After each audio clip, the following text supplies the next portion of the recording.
All right, guys, how's it going? Everybody, cool. So my Hello. name is Omer.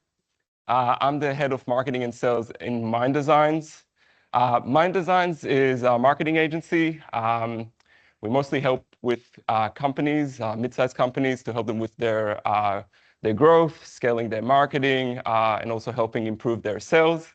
And that's what we're really all about. And a few of our clients include Securo, which is an international cybersecurity company. Also OES, which is an educational software company, also a subsidiary of Seek, and the Fin Group, which is the largest business broker in Australia. Now, today, I'm going to talk to you about sales and marketing and how AI is basically shaping those two pillars that we have in our business.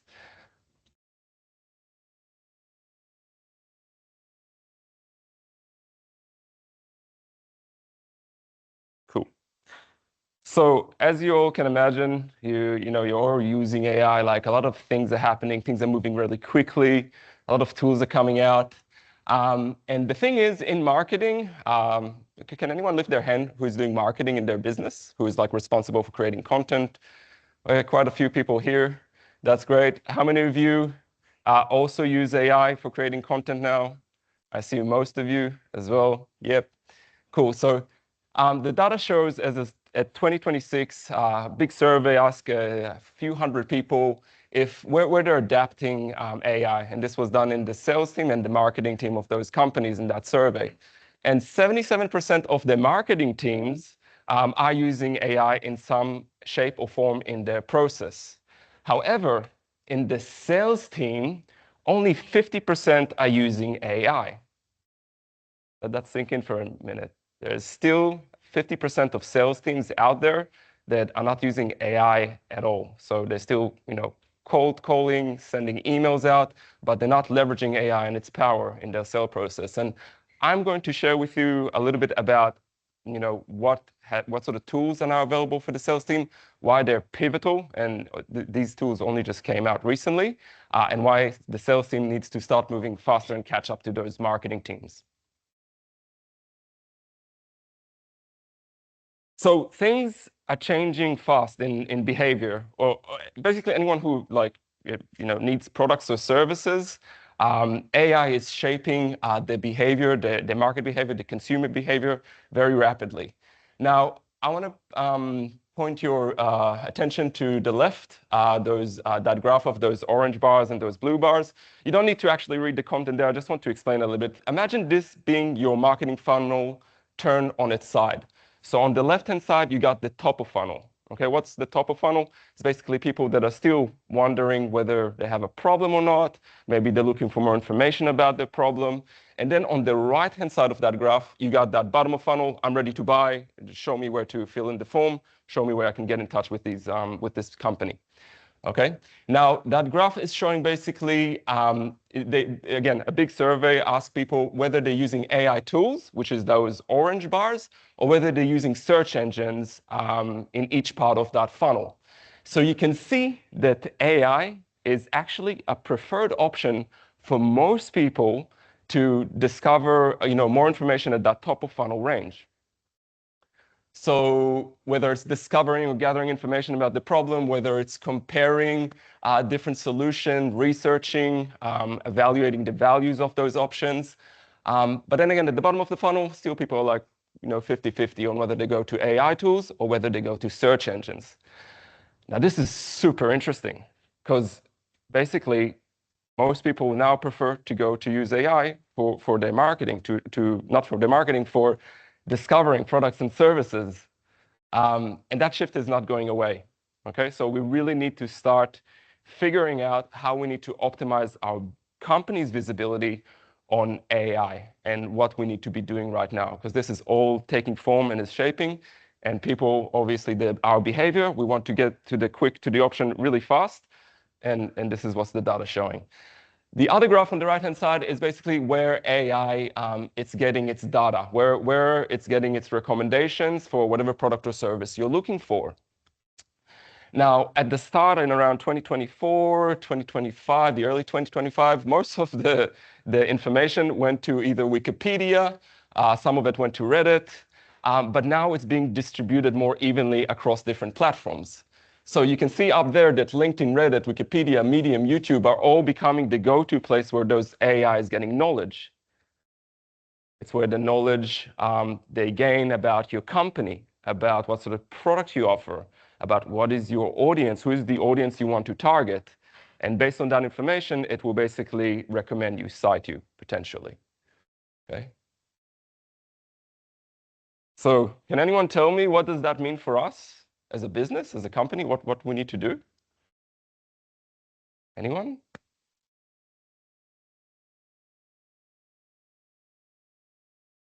Yes, correct. To use it in a more intuitive way. So we need to actually start being more focused on optimizing our company's marketing towards being visible on AI. That's the main takeaway from this, because that's where people are going to find and discover new products and services. So because how the behavior is changing, also the marketing in our business need to start shifting. Now, everything is becoming more contextual. Okay, so AI works on text context. So basically, we can get a lot of information as marketers from the AI itself. Okay, now this is something that we created internally inside our agency for our clients. This is new. This is not something that was recommended to us or anything that we sort of got from outside. This is something we're just like, hey, let's do this because this works. So this is just a snippet of our report, and it says, would you recommend Apple over Samsung? And on the columns, as you see, you got AI overview with Google, ChatGPT, Claude. So basically, those are the answers that those LLMs are giving us. Now, obviously, Apple or Samsung, who of us has an Apple phone? Okay, who has a Samsung phone? Okay, more people have Apple. Anyway, but the idea here is, would you recommend, let's say, Mind Designed over, I don't know, one of our competitors, like Bang Media, which is another local agency? Okay, why did you recommend us over them?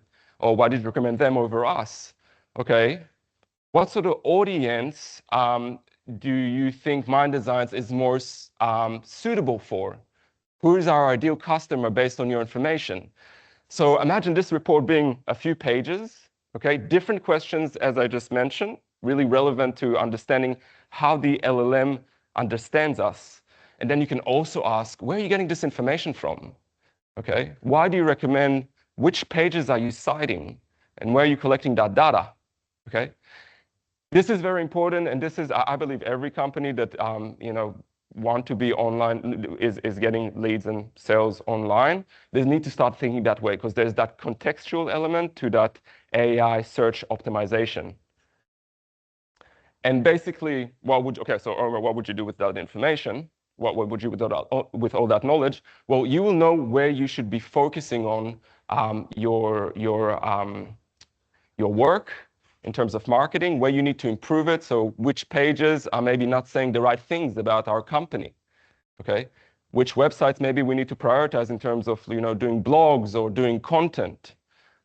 So with that information, we can basically improve how the AI understands our business and obviously get better leads, more leads from those LLMs as they become more popular.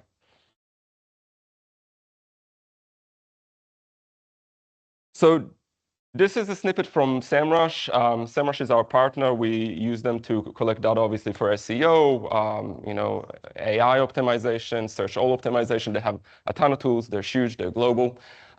They started to prioritize that information as well in their platform. So over here, you can see, for example, this is like your website's performance. Okay, you see over here how many pages cite you, how many pages you have like information about your business. How many citations you're getting from different LLMs, what sort of LLM, how many times you've been mentioned in different LLMs. So basically, this is more of the data, the information, so you can basically understand how you're performing. It's basically like a performance snapshot of your marketing in terms of organic search. But this doesn't give you what I mentioned before. It doesn't give you that information contextually how you can improve your business. So using this and using that report that we started creating for our clients, combining those two is really powerful. And that way you can really focus your energy in terms of marketing on the things that really move the needle. Is there any questions about that? That specific? It's a bit too much information there, but yeah, cool. So I'm going to talk to you where AI is helping us the most in terms of marketing. And the main word here is content, right? Content is king. The more content we can create for our clients, for us, the more we can appear online. Obviously, it needs to be quality, but the more content we can push out there faster than our clients, the more we can test. Content, I don't just mean a blog. I don't just mean a video. I also mean a Facebook ad or like ad creatives or ad variations. That's also content. And the more we can push out there, the faster we can scale, the faster we can optimize, and the faster we can get bigger. So on the right-hand side, you see, but obviously there's like things you shouldn't be doing with AI. And I'm going to share with you a few of the don'ts and a few of the do's. Now, with the don'ts, the example up there, you can see someone obviously is promoting clothes for men. It looks like sportswear. And today in Facebook ads, it can actually create different visual variations for you. And the thing is, you can't really let AI do its thing. You always have to be the filter before the content goes out. So as you can see over there, the content that the AI generated obviously is not really to the right target audience. It says that they're like, this is what Meta's AI did to my top ad. So obviously you can't really let it do its thing, and I don't recommend it in any shape or form. You always have to be the filter of what content goes out. Anyone has received an email that was super generic and it sort of insulted you in a way, or like was like, oh, I'm not going to read that, or like this doesn't deserve my attention? Anyone received the previous email? A huge email that like from potentially like a service you were going to use or anything like that? Yes, I see a few nods there. People don't appreciate AI content. It's completely generic, copy paste, and then you have to read through all this. It doesn't show respect, right? I would never send a client like a fully generated AI content without me reviewing it, editing it to my voice, or editing in a way that obviously is easy for them to read and understand. So never use AI that way. Don't chase volume instead of quality. They have to be combined, so you're creating volume and quality. Okay, and soon I'll show you what sort of process we have in-house in order to make sure that we're creating quality content and where the human fits in that process. And that's the workflow that I'm talking about, and I'll share with you that in a second. Here are some other pretty bad examples of AI-generated content that's just like sending it out there without consideration. So the Queensland Symphony Orchestra created that ad, and you can see there was 58 comments on it, and you don't want to see the comments that were written there. A lot of people got offended, insulted. He also wears a dress, as you probably didn't notice that, but yeah, terrible ad. Got a lot of bad feedback from the comments. Not just, yeah.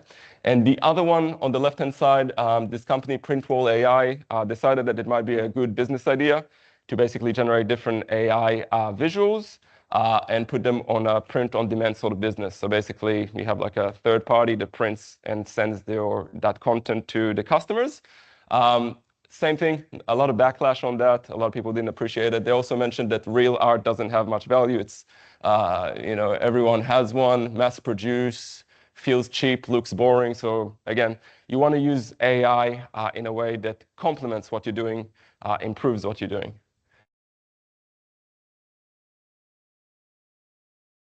So this is the do's. Anyone saw that ketchup ad before? The story behind it was a really interesting marketing case study. So basically when, what is it called again? So Nano Banana, Dali. So when Dali came out first, Heinz, the company that owns that brand of ketchup, was basically experimenting with it, and they wrote, "Hey, give me an image of ketchup," and it basically generated their unique branded bottle. And they're like, "Okay, let's try a few other variations. Give me ketchup lava, ketchup music, ketchup, mascot." And basically every ketchup, and obviously ketchup is not only a Heinz product, there's a bunch of different ketchups out there, but everything that they asked DALL-E, it basically created a ketchup. And they're like, oh, this is a cool story. Like, we're ketchup. Ketchup is Heinz. And they did a campaign around it. They also got a few people involved in sketching out the ketchup bottle and stuff like that. And they put it on billboards and everything, and it got a lot of attention. The marketing team did very well in terms of sales. So that was a really good creative case studies of how to use AI. Just touch on a few points. When you're creating content, it's really important to bring in your own case studies, your own input, your own value. So when, the way that we write content these days, we really talk about our own experiments, our own hypotheses. We see an interesting piece of knowledge and we put our own twist on it.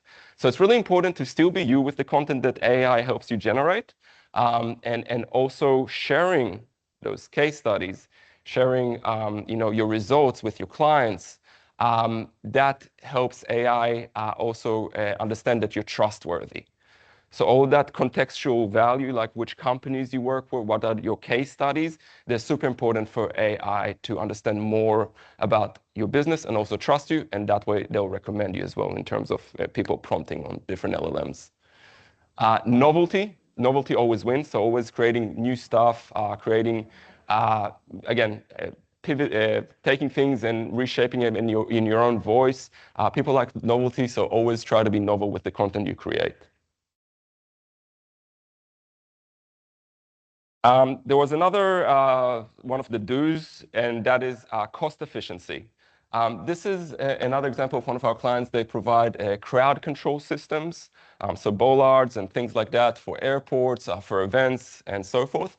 And they didn't want to hire a photographer to take photos for us for the campaigns. They didn't have the budget. They didn't have the time. They were really busy.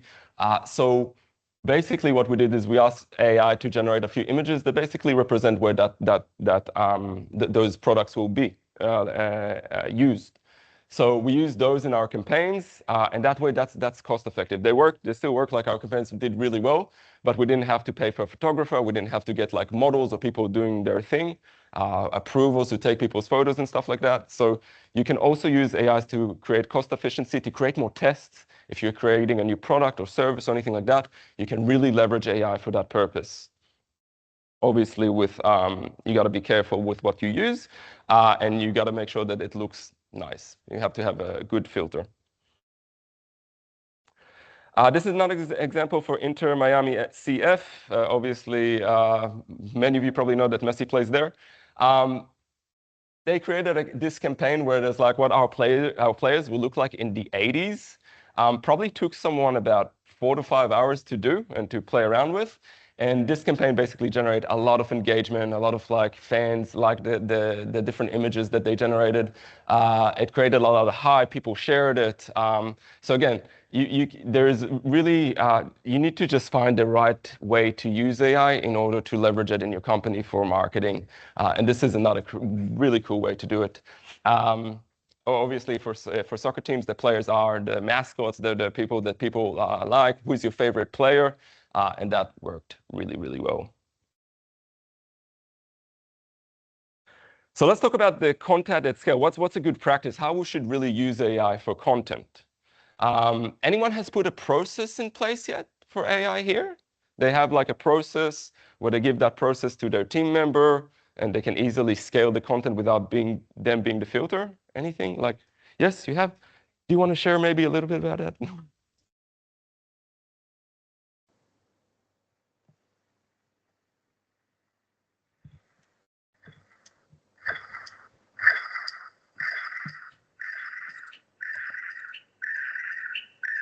Oh, fantastic. Good, good. That's a good word. There's different ways to go about it.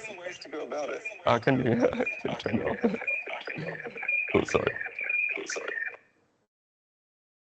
Cool. Sorry. Sorry about that. So there's different ways to create processes with AI, and yours is another variation. And there's no right or wrong. It's really what works for your business. This might not be exactly what you need in your business, but I want to share with you how we do it for our clients, how we do it internally, and what does this build in our clients' capability. So Strategic direction is always something you will have as a business, as a human, as a company. You need to say, where are we posting based on the data? Where will we get the most amount of engagement based on our previous experience? What sort of topics should we be focusing on? What would engage with our audience? Okay, so there's always a human that gives the direction, and at that point, it's sort of you putting the process in place, right? After that strategic direction is given, I can hand over this to our team member, and they can produce content for us or for our clients. AI finds good topics. So AI, as you can imagine, as you've probably known, is amazing for research. And now that it can just scroll different websites live, like right now, and see what they're posting is insanely effective. So you basically tell AI where you want to get your content. Okay, so for example, for us, we really like the content that HubSpot, that SEMrush produces. They're leaders in their software. They have a lot of data about SEO, about where marketing and sales are going. That's really the content that we want to produce. So that's where we tell our AI to go. Once we have the information, once we have that research, it's basically up to us now to put our own point of view in it. Okay, we get all that information. Okay, so what do we know? What's our opinion on this? What we can hypothesize about the future? What do we do if well, let's do a test with our team or with our clients and share the results. So you basically get the knowledge, from top providers, top people, and then you put your own twist and make it your own or add value to it. Okay, so that's where the human sits, and that's the most important part from our experience, because whatever comes from there, and after that I'll talk a little bit of the scale, but whatever comes from there is really what will engage and what will get you more eyeballs and obviously customers. Okay, so after that, after you created that original piece of content, make sure that it's long. Make sure there's like an article or a long script for your video, a video script or something like that. Just make sure it's long. You have all your points. You have your information, your own data, your own case study, your own results. Then we chuck it again into an AI that scales it. So we create the variations that we want based on our client needs or based on the platforms that they use or based on the platforms that we want to be in. So for example, just going back to that second slide that I mentioned, you saw that LinkedIn, for example, is being highly referenced by AI. Like it's one of the top platforms out there. So just a little tip, I recommend a lot of B2B businesses or B2C that have their customers hanging on LinkedIn. Start prioritizing that, not only for that, but also for it being discovered on LLMs, because LLM is referencing LinkedIn. You post more on it. Your posts, believe it or not, your posts are actually being referenced by LLMs. Okay. So LinkedIn posts, shorts, articles, long form videos, anything that sort of sits within that you can produce. That's how you scale it, create different scripts, and then you have the final review. Again, a review, you always have to have that review process. You have someone there making sure that the content is aligned with your brand, is engaging, is hooking, and it's going to work, or it's going to work better. There's a little note there, so just different LLMs are good for different things. This is sort of like a little summary. So Gemini is really good for visual because they have Nano Banana, and they're also putting different filters on that. And Google ecosystem. Claude, writing code, long context reasoning, and ChatGPT is sort of like a general all-rounder, good for everything sort of thing.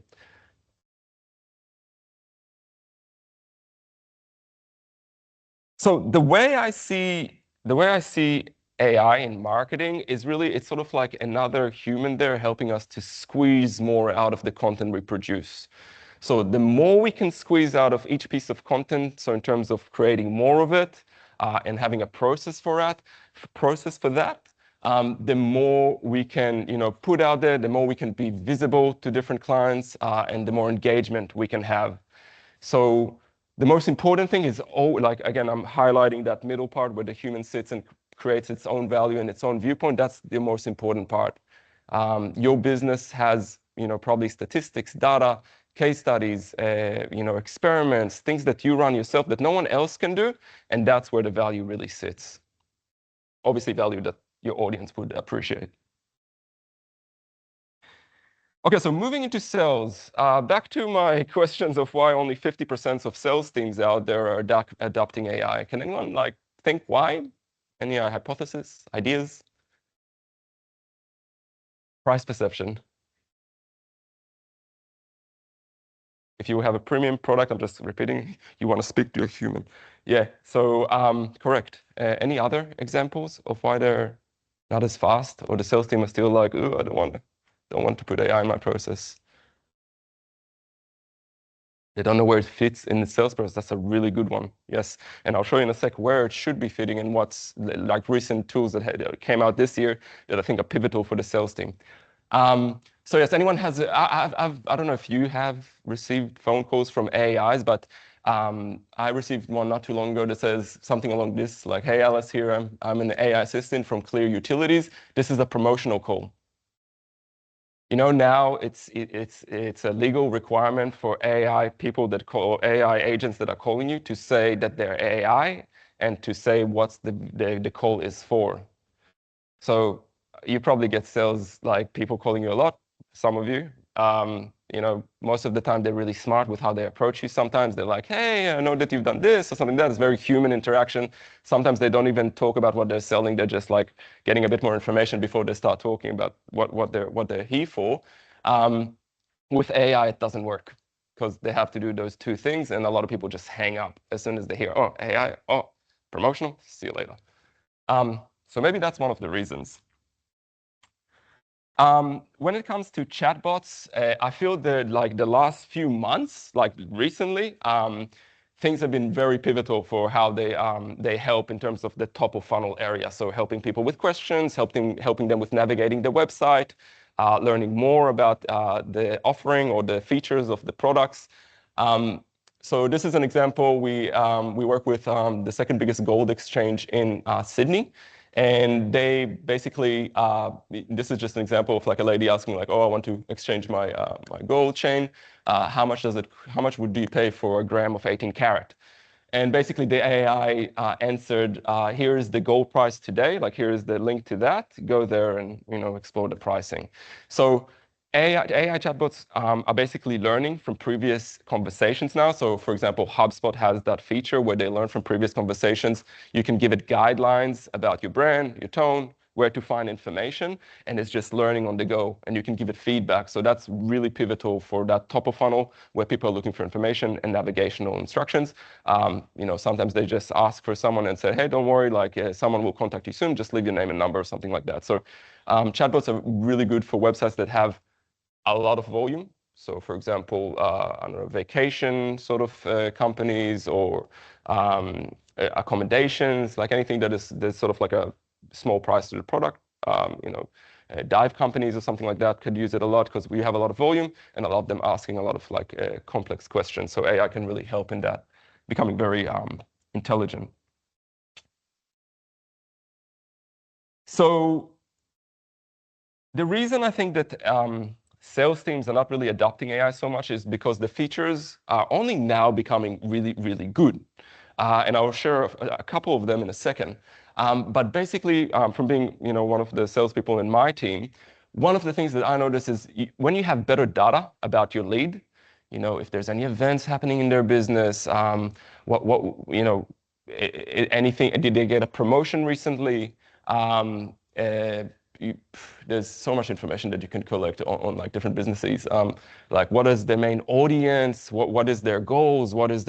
So when you have more information, it means better conversions. Your conversation with that lead is different. You basically know them. You can get more information about them, and that interaction can be a lot more deeper, a lot deeper than just, hey, this is this, we're selling that. You know a lot more about this person. So again, another HubSpot feature is prospecting agent. Now, basically with the prospecting agent, it goes out there to that lead, understands where their company is from, goes to like LinkedIn, gets the information, and understands more about the person you're about to contact. It's so good that, again, it can tell them like, what sort of role they have, did they get a recent promotion, any events or any happenings in the business that are relevant to the conversation. You name it. You can basically ask it whatever you want. Like again, every business has a different, different information that they could get about their lead that will be very helpful in their conversation with them. So you can tailor whatever you want, and this is this is amazing because you can be so creative about it. You can be like, you can test different things. So the prospecting agent not only goes and collects data about them, but it also creates your email for them. So your sales process is a lot faster. You can go out and basically you basically go into software and you can have a look at your leads. You can see exactly what is the information. You can see the emails. You can send like 10, 15 emails that are customly made based on the information that this agent collected. So that means you have a higher engagement potential, like a higher response rate potential. And also you come across as someone who's done their research and did their work, you know. Well, he did the work, but it's a lot better than just sending an email explaining what your service or product is.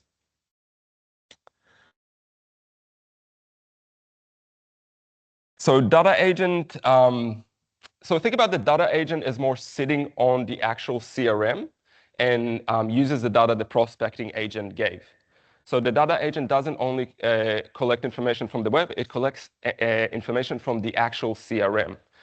So let's say you have a conversation with someone and they say, "Oh, Omer, like I'm interested in this strategy session, but could you please call me in this many weeks?"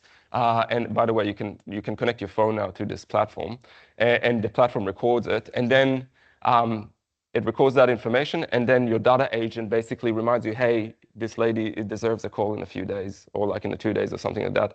So the data agent can understand your previous conversations. Some B2B businesses obviously have longer sales cycles. It's a meeting and another demo and stuff like that, and it basically records all that information and summarizes it for you, so you know what to take, when to take the next step, and also to prioritize which leads are warmer.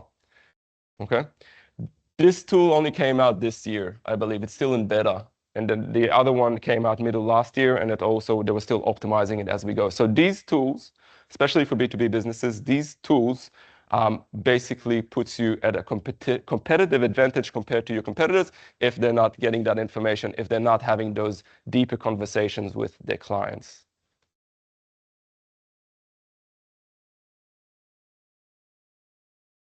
Cool. So this brings me to the end of the session. By the way, just so you know, HubSpot is offering 30 to 90% discount on their CRM for startups. Just so you know, just putting it out there. I would like to thank everyone for coming here. I would like to thank our sponsors, James Cook University and Queensland government, and Sam for really putting up a lot of work here and a lot of effort in this whole Ideas Lab and for hosting us. Thank you very much.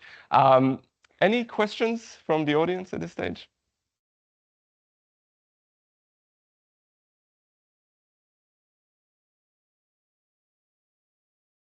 Sorry, need one of those. With like your Facebook and your Google ads, do you reckon there'll be a stage where they basically transition into just AI-based marketing as well and forget about your Google ads and your Facebook, or is that a domain that AI can't touch? So you're saying basically AI does this whole thing by itself? Yeah, Sort of so thing. Yeah. So they already have ads and just go with like say Gemini or. They already have that feature with like smart campaigns. So you basically chuck in all your images, your headings. The content that comes on the other side sometimes is not as good. Again, that filter part, like Google is not going to, go above and beyond to make sure that all you had and have a human in the loop to make sure that they're all the right fit. Yeah. It does work sometimes, but it needs data. So for example, just you mentioned Google. How it works effectively is creating a search campaign that is really optimized for certain keywords, because people are still, as you saw before, are still going to Google search for when they are looking to buy a product or a service or to use a service. And then you use campaign max or performance to basically tag along on the data that's coming in. So how many conversions you get, okay, what is those profiles are, and the campaign max sort of helps with that. There is those features, but I still don't think that it will completely take it away, because you need someone to tell it the creatives, the headings, the offer, what's new. There's always someone in the loop, maybe a little bit less, but it's still very much someone needs to be there. Right, thank you. I think just a further thing to what I think you're asking is that at some point Google ads will kind of disappear. If we're not Googling, we're only using chat AI, then it will be a question of the AI bots will want to, because like, I mean, some of them we are not paying to use right now. So if we're not paying to use them in 5 years, let's say, or whenever their funding runs out, they're going to need to find a way to commercialize. So I think that it will be interesting to see if our AI generated responses become worse quality, kind of like our searches, and we have paid ads coming up in our AI responses. Versus like, Google's going to look to monetize it, I'm sure, just like everything else. So I think there will be a new generation of ads that are with AI chatbots, and probably just like Bing and Yahoo and Google, it will continue to evolve, and we'll get lazy and we'll be like, oh, this one's giving us too much ads, and jump chatbots or things like that. So it'll be exciting space to see evolve. Yeah, I think that again from that graph that I showed before, the creative direction, like the AI can't really be like, okay, let's do this and put that and chuck this in there and do this. It can't do that yet. It can't, like, I don't know if it can ever do that. It can only like generate things based on its knowledge, but it can't create like, oh, we have this and this and this, and you put everything together and then you put like a smiley face on it. It's like it worked really well. Yeah, Yeah. but I do notice, even when I use Google Gemini, that sometimes what it's positioning to me seems to maybe have more, like, paid more in Google ads. So I think there's reinforcing things that are happening. Oh yes, But like, definitely. it will be interesting when you buy a Google ad, whether you also are buying not just eyeballs on Google search, but eyeballs on Gemini at some point as well. Yeah, Yeah, we it's words this time, not ads. So it's kind of also weird because we're going back in time Yeah, that way. we use Google Ads quite a lot, and it's like Google is always pushing to broaden the keywords and get you more clicks, because every click you pay for, I don't want to say anything bad, but it's like it's their model. They want to make more money. So obviously you need someone that understands the interaction and what's actually happening behind the system. Yeah, no, it's interesting. I'm sure Igor can talk a Good lot about topic. that. Any other questions? Oh, yes, two questions. I'll bring it by. Oh, okay.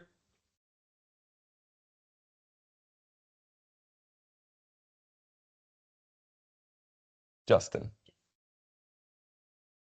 Yeah, Justin, do you want to unmute and ask away? Hi, can you hear me? Yeah, loud and clear. Perfect. I've been, I guess, consuming a lot of content and information about this, and something that stuck out to me from a recent seminar that I attended was, I guess, the rise of natural language,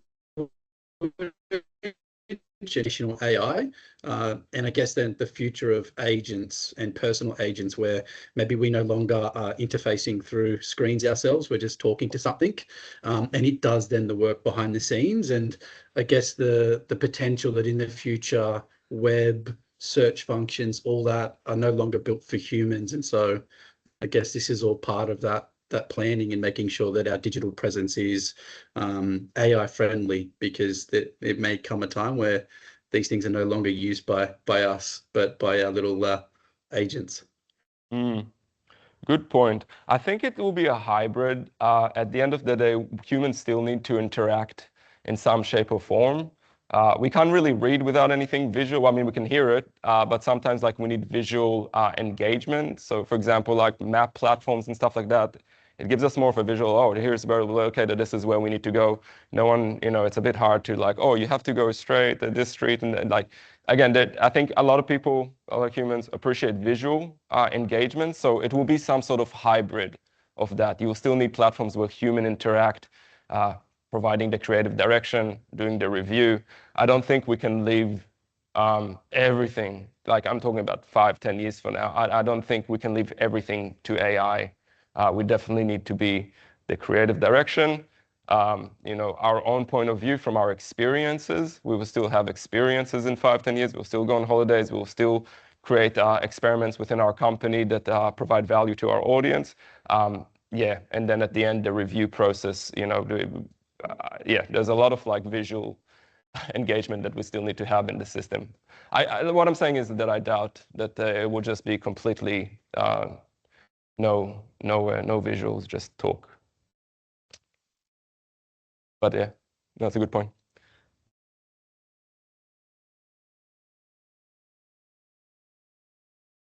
Yeah, Matt, can you hear me? Can I unmute and ask away?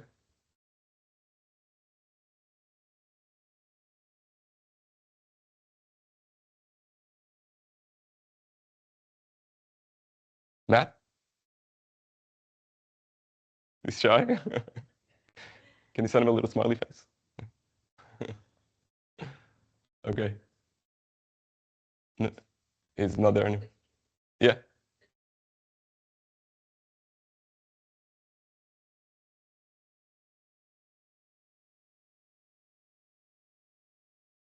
Okay.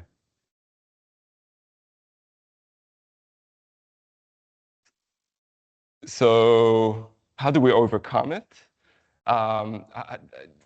Well, the negative. Well, you create your own piece. You maybe get AI to give you a variation. You obviously start with what you want to say, but I don't think you can overcome it because at the end of the day, another person is going to read it, and if they see that you have dashes, if you have a lot of text, if it's not about this, it's about that sort of like LLM language, then yeah, it's going to be very hard to overcome.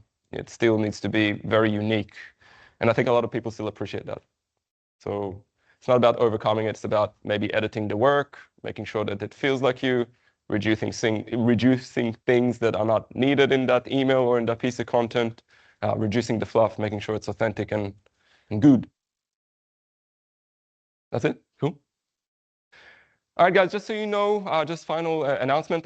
So the Impact Index has their simulator running in Townsville. I think it's on the 25th of June, right? Starts 24th. We are taking applicants. Just a little bit about the program. It's a 3-day AI simulator. So we're using AI a lot in terms of helping people that participate to build their venture, to start tinkering with ideas, validating that it works. So that's all happening in Townsville, 25th of June. If you want to apply, just go on the Impact Index website and you can basically submit your application. Any other announcements? Sorry. Yes, we also have our AI Bite for the day. Every Connectivity Cafe, we have an AI Bite from Jared, who is the founder of Hello World AI.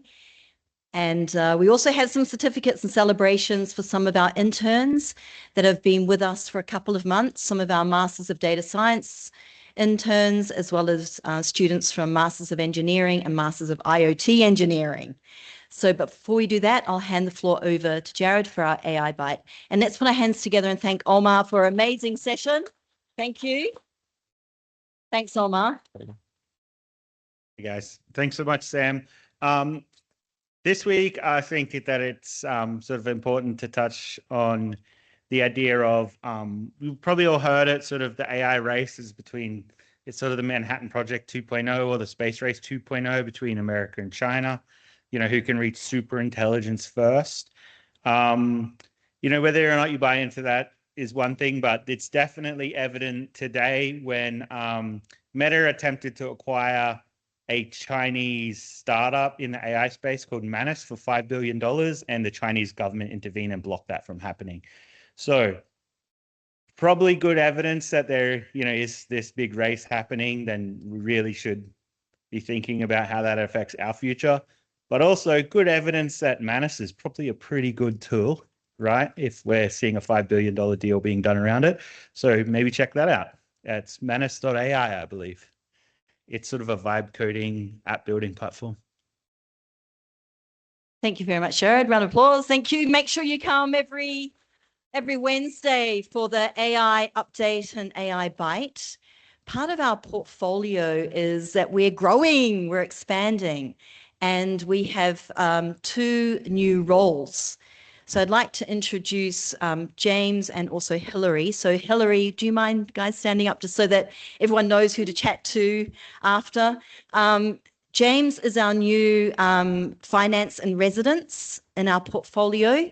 So thank you, James. And you're wearing green leaves and green shoes today, signifying the money, usually in a green polo shirt.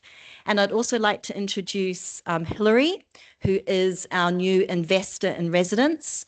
So it means that when we go into our networking session, you can have those ongoing conversations around investment opportunities and also finance, which is always top of mind for all of our startups and our founders here. So want to appreciate you both and thank you. So round of applause. So make sure you catch up with them both after. But now we're going to celebrate. We've got our amazing interns that have been working with us for a couple of months now. And I'd like to introduce Paul and also Andrew from Masters of Engineering and Masters of Data Science to come up and collect their certificates. They've completed their internships. They're smiling now. So if you'd like to come up and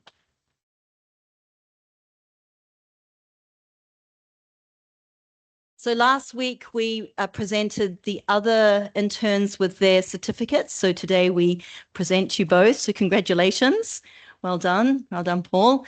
And we'll give you your certificates and you can get your photo.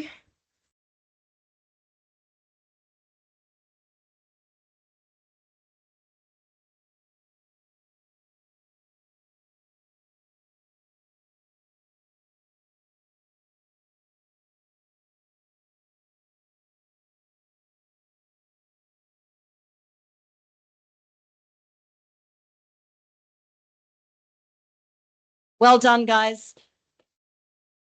And part of our internship is that you'll start to see some of the demos and the projects that our interns work on as part of what you will see and experience in the next few months. For example, Andrew's working on a welcoming AI avatar that will connect up with our robot Spotty that will meet and greet you. So we're integrating our own AI agent as our welcoming receptionist to JCU Ideas Lab. And everyone will know, oh, Raymond, yay, round of applause for Raymond, another one of our interns. Masters of Data Science student, Raymond.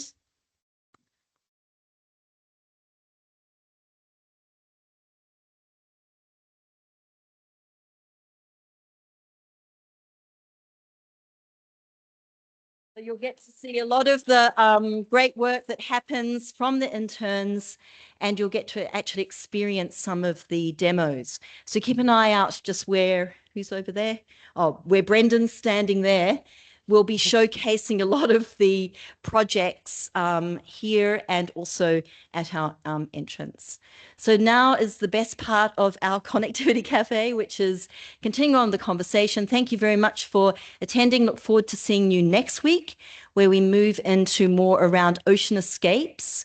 And we also look at marine science and also environmental science with another new portfolio coming into our JCU Founders and Residents portfolio. So thank you very much. Enjoy the networking and we'll see you next week. Thank you.